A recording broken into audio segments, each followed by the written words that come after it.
ये देखो सब कितनी ज़ोर से रेन आई है ना।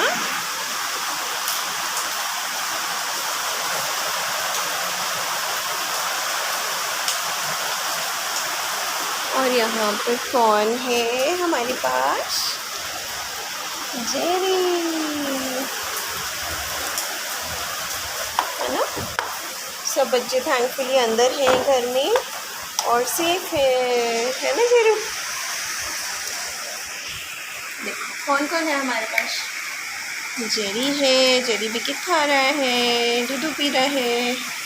और ये देखो नवाब साहब टमेटो यहाँ पर है। और ये जो छुपके सोया है डांट खा के ये बच्चा, ये नोटी बच्चा टॉम भी यहाँ पर है। देखो आया, सो जाओ भाई सो जाओ, चोई चोई, ठीक है। और हमारी शाइनू मैडम भी यहीं पे हैं, सबकी दीदी, सबकी बड़ी दीदी है ये, है ना। और ये कौन है?